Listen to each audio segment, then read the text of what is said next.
Hej, witam w kolejnej podróży, na kolejnej wędrówce, którą rozpocznę już dzisiaj wieczorem.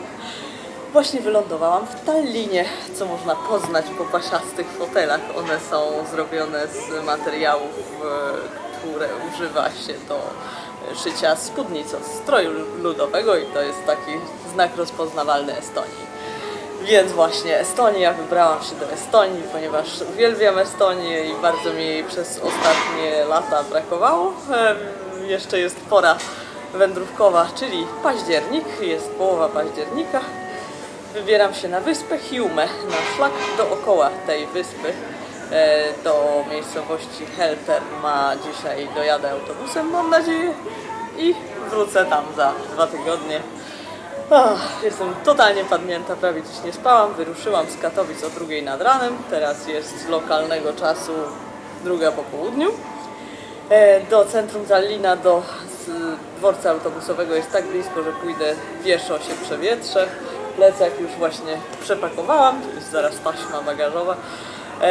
Mam 3 godziny niecałe czasu, 2,5 i jeszcze idę do sklepu.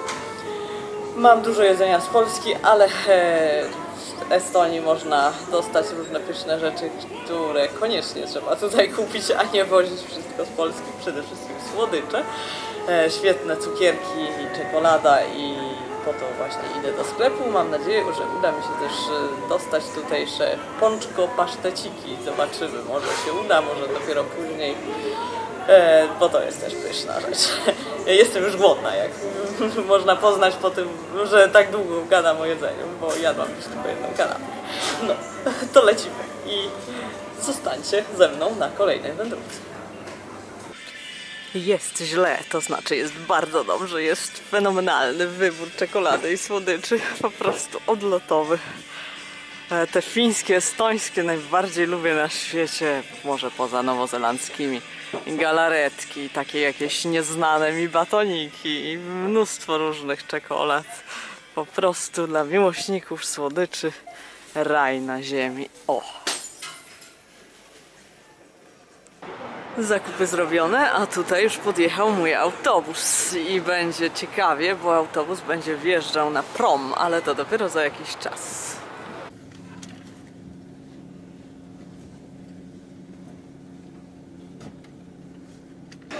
Już odpływamy. Bardzo zgrabnie to poszło. Płynęliśmy po prostu, wjechaliśmy autobusem na prom. No i wszyscy wysiedli i teraz jakby jest tak jak na każdym promie, czyli siedzi się na górze, podróż trwa godzinę 15 minut. To jest tylko 25 km czy 30, ale prom jak to prom, trochę się będzie wlókł. No i kierowca powiedział, że dopiero jak przypłyniemy na drugą stronę, to wtedy będzie przystanek i tam sobie wezmę plecak i wysiądę. Więc teraz mam ponad godzinę jeszcze czasu, już zrobiło się ciemno. Mam czołówkę przeszykowaną, bo dzisiaj czeka mnie jakieś 3-3,5 km wędrówki jeszcze. Ciepło, no, do najbliższego wybaczu.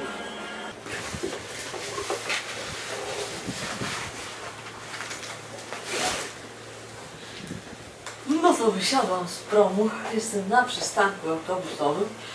W tym samym miejscu będę kończyć wędrówkę. Coś mi się zaplątało. Tylko po drugiej stronie.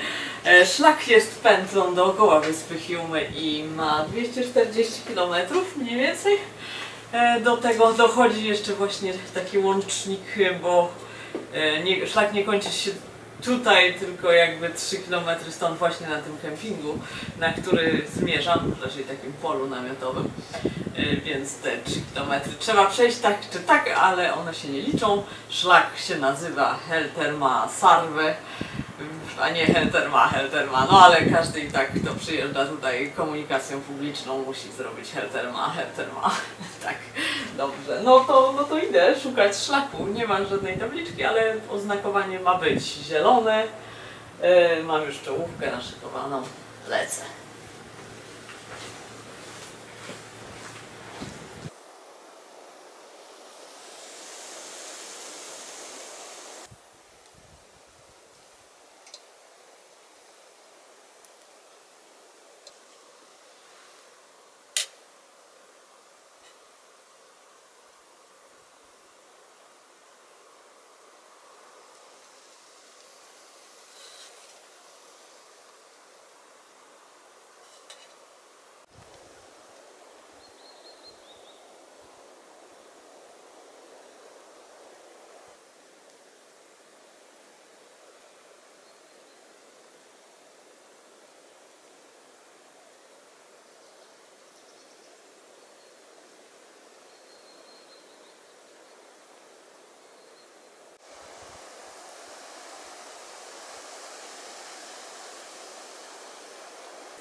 Dość późno się obudziłam, jest już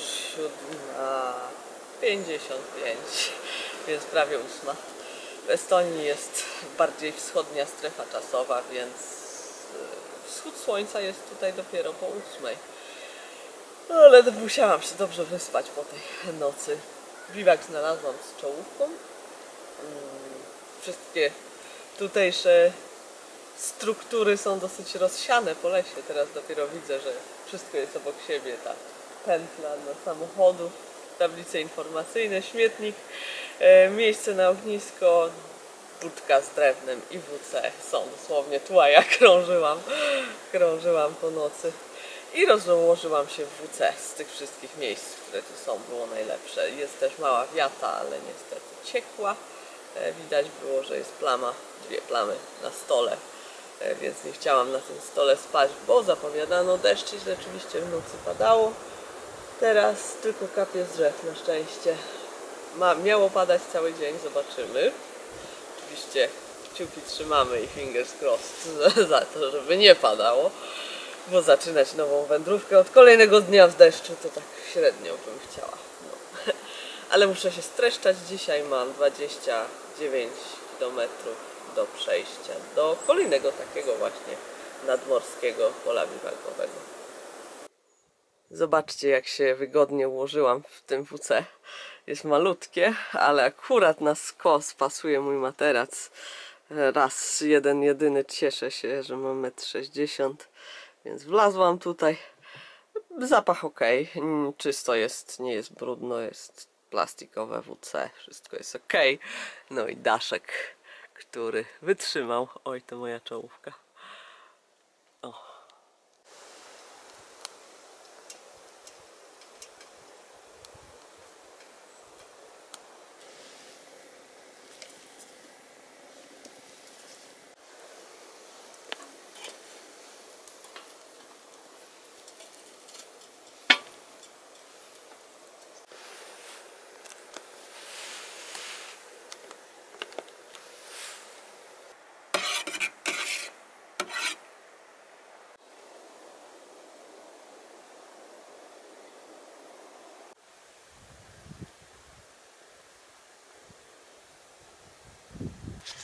Na razie przejściowa mrzawka, więc nie jest źle. Ubrałam i zdjęłam kurtkę i spodnie przeciwdeszczowe.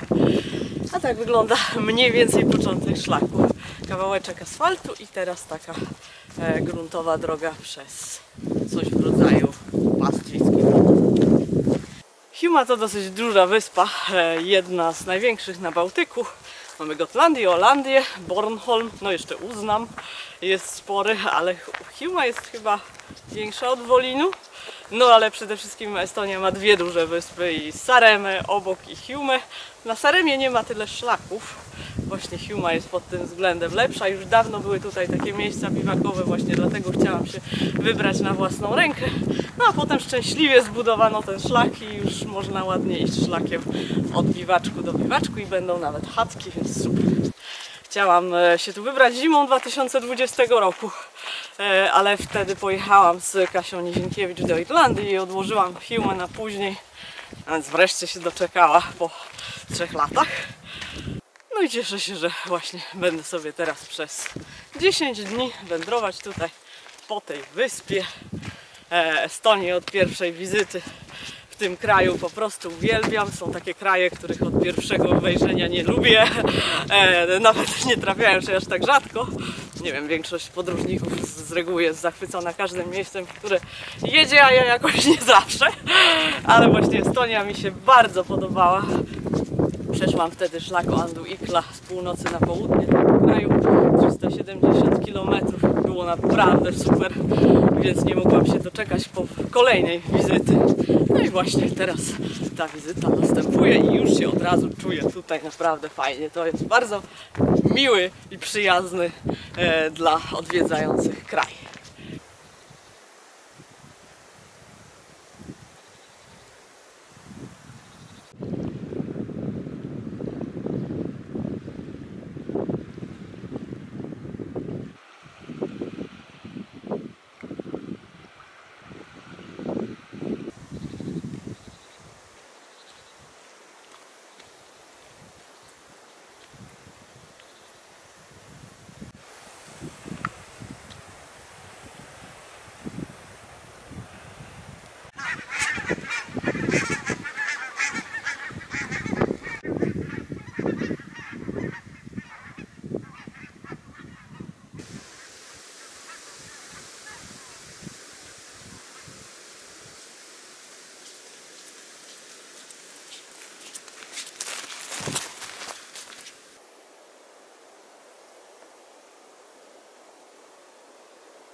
Szlak nie omija całkiem miejscowości, a w niedzielę sklepy w Estonii są otwarte, więc zboczyłam kawałeczek ze szlaku na berberysową lemoniadę. Estończycy uwielbiają berberys, właśnie mają moje ulubione cukierki berberysowe, ale też lemoniadę. Jeszcze widziałam chyba piwo z berberysem. Właśnie nie wiem, czy to jest piwo, czy lemoniada, to spróbuję może w następnym sklepie. Tych sklepów nie ma za dużo, tak naprawdę na szlaku jest tylko ten i jeszcze jeden, ale ponieważ nie chciałam nieść zapasu na 8, właściwie 9 dni wędrówki, więc zboczę 6 km ze szlaku, żeby zrobić jeszcze jedne zakupy. No, a na razie mam dużo jedzenia, więc właśnie nie potrzebowałam niczego kupować, tylko tak sobie tą lemoniadę sączę tutaj. Butelka jest zwrotna, 10 centów dostanę z powrotem, za sklepem ma być punkt zwrotu i chyba rachunek do sklepu mam zanieść, tak zrozumiałam. Pogoda niezła, nie pada, pokropiło chwilę rano i przestało. I ta miejscowość nazywa się Pyhälepa, tak myślę, że się tak nazywa. Niewiele ludzi tu mieszka, jest stary pałac z XVIII wieku, jeszcze z czasów szwedzkich. Właśnie nie, ze szwedzkich to ma być park, z którego zostały tylko stawki, a co do tego, czy pałac jest szwedzki, czy nie, to nie jestem pewna. Park z XVII wieku, ale właśnie tylko te stawy i tam właśnie szlak zaraz skręci. A kościół, który widzieliście, jest najstarszym murowanym budynkiem w całej Hiumie. Jego początki sięgają XIII wieku, ale w XVI przy okazji wojny z Rosją stał się kompletną ruiną i potem go odbudowano i tam dużo neogotyckich rzeczy jest obecnie. Bardzo, bardzo ładna bryła. Niestety, choć dziś jest niedziela, to nie jest otwarty, nie ma nabożeństwa. Idealnie zdążyłabym na 13, ale nabożeństwo jest co drugi tydzień i akurat jest ten niewłaściwy tydzień dzisiaj. No co zrobić?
Pojawił się mały problem.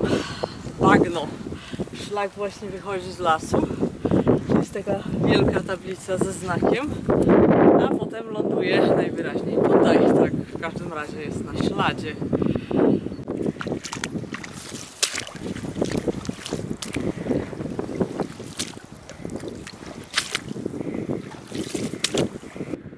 Wiecie co, nic się ten szlak tutaj nie poprawia. Wygląda na to, że faktycznie jest jakieś przejście przez morze.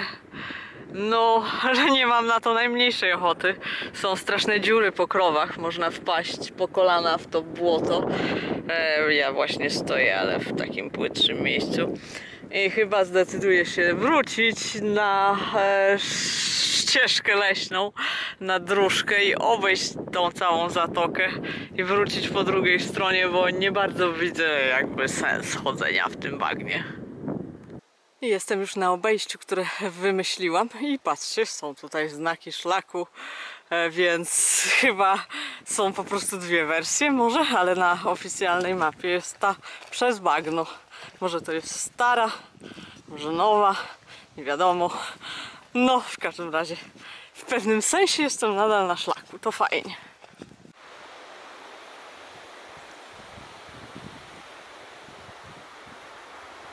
Dzisiaj nie wyszło tak, jak bym marzyła. WC było za małe, żebym się tam wcisnęła, więc rozbiłam namiot pod wiatą na stole, ale praktycznie w ogóle się nie trzyma. Są silne porywy wiatru i właśnie znowu była fala deszczu i trochę zacinało tutaj, no ale mam nadzieję, że jakoś się to utrzyma. Jutro Wam pokażę, jak to wygląda. W związku z deszczem nie zrobiłam sobie kisielu już, bo robiłam przed drewutnią i po prostu zaczęło mi do tego wszystkiego padać. Już się wkurzyłam i stwierdziłam, że kisiel zrobię sobie jutro. Jutro będzie chatka, więc będzie lepiej, ale znowu mam dużo kilometrów i mam nadzieję, że nic nie przybędzie, bo jutro 29, a dziś chyba wyszło z 34, 35. No, także jestem troszeczkę zmęczona. Jest już, o matko, 22:40. No, to idę spać. Odciągi umocowałam do kawałków drewna z szopki na drewno. O, tutaj też.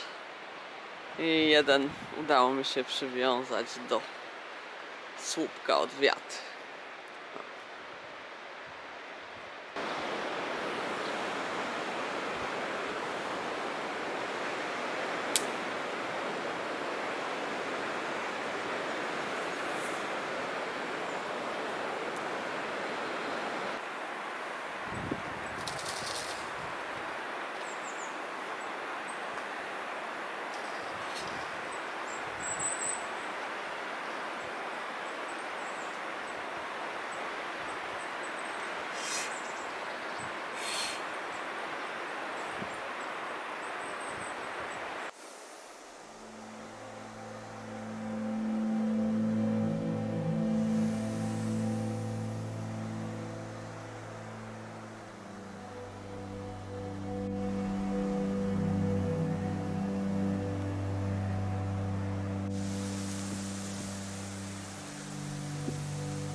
Jeszcze jakieś 5,5 km, ale już jestem zmęczona. 3 tygodnie przerwy od wędrówki sprawiły, że moja forma trochę siadła i nogi mnie bolą. No, zwłaszcza, że mam za ciężki jednak trochę plecak. Przez jakiś czas szlak biegł takimi polnymi drogami. Przed chwilą zrobiło się okropne błoto. Teraz znowu jest normalna gruntowa droga, ale pełno wiatrołomów, więc korzystam z tego, że one są i postanowiłam sobie na chwilę usiąść. Zjem parę orzeszków dla dodania energii.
Robię sobie dzisiaj dzień taki bardziej odpoczynkowy. Do przejścia mam tylko 5,6 km do następnej takiej chatki, więc nie odpuszczę jej. I dziś sobie zrobię właśnie taki odpoczynek, który mi się przyda. Się trochę zmęczyłam. W nocy padał deszcz, ale chyba nie jakiś bardzo mocny. Słyszałam stukanie na dachu, no i dach nie jest zupełnie szczelny, więc są takie małe przecieki. Nawet na moim śpiworze było parę kropel wody. Na trasie mam w sumie 4 chatki, 3 są tego typu, a jedna jest starą leśniczówką, więc będzie fajniejsza. No właśnie dlatego między innymi lubię Estonię, że są takie fajne miejsca noclegowe.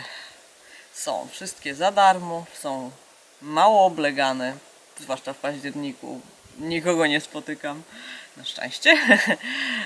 Do tego właśnie są dość gęsto położone, są w zupełnie fajnym standardzie, jest WC. Zazwyczaj jest szopka z drewnem, a tu z jakiegoś powodu nie było, więc musiałam iść poszukać drewna do lasu, ale akurat dużo jest świerczyny, więc nie było problemu, pomimo tego, że jest dość wilgotno, ze znalezieniem opału. No tylko ta woda, nie ma wody. Nie ma takich czystych torfowisk. Wczorajsze jezioro okazało się niedostępne, bo było potworne błoto na dojściu do tego jeziora i no chyba bym utonęła w nim, zanim bym doszła do miejsca, z którego dałoby się nabrać wody, więc wróciłam się do takiego rowu melioracyjnego, leśnego, gdzie była dosyć obrzydliwa, stagnująca woda, ale dało się jej nabrać po przygotowaniu. Nie czuję jakiegoś problemu, a mam też filtr. Tak, bardzo fajne takie zakończenie sezonu, myślę. Piękna jesień, las. Ciepło jest, nie jest w ogóle zimno. Poprzednim razem jak byłam w Estonii, to było zimno, były przymrozki i było tak właśnie surowo, od tych bagien ciągnęło chłodem, a tutaj nad morzem jest cieplej chyba z zasady, więc siedzę sobie fajnie, w ogóle nie marznąc. No i cieszę się życiem, bardzo jest miło.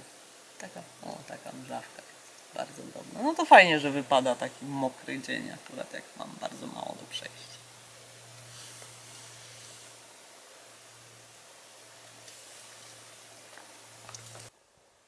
Tak wygląda wnętrze. Ściany, są szpary między ścianami a dachem. Dzięki temu jest dobra wentylacja i dym ucieka, bo niezupełnie cały dym uchodzi do tego komina spaleniska. Nie ma okien, więc jest bardzo ciemno, dlatego zabrałam ze sobą świeczki, bo już znam te estońskie chatki i wiem, że jest w nich ciemno. No i tutaj właśnie ławeczka. A tutaj jest przeciek w dachu.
To dopiero wypasiona miejscówka, no ta chatka jest jednak w dużo lepszym standardzie niż tamta.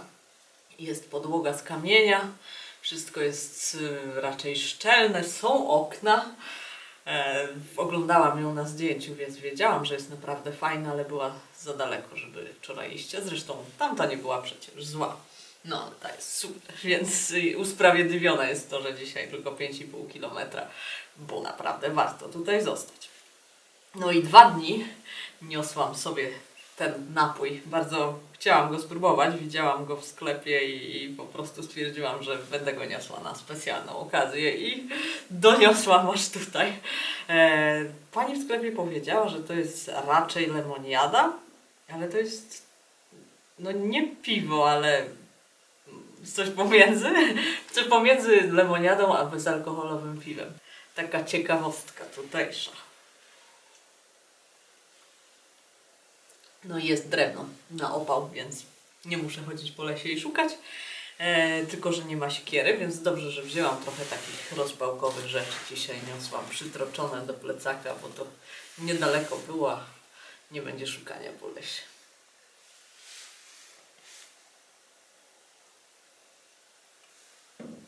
Zimą też musi tu być fajnie. Są trasy narciarskie, niezbyt długie.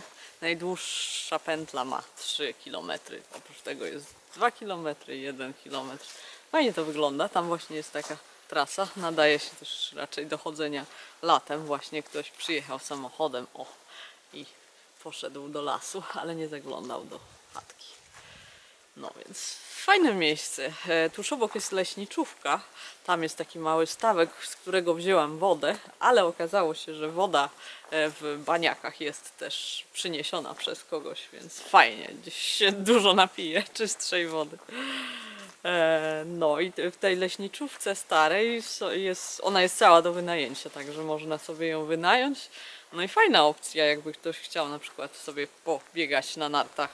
Można przyjechać z rodziną, wynająć sobie i tutaj spacerować i biegać. Fajnie, naprawdę spoko, weźcie pod uwagę. Chociaż no strasznie daleko od nas, ale jak ktoś ma taki pomysł, można go zrealizować. Chłodno się robi. Chyba po tym deszczu przyszło jakieś ochłodzenie, więc pakuję się do środka i będę się grzać przy ogniu.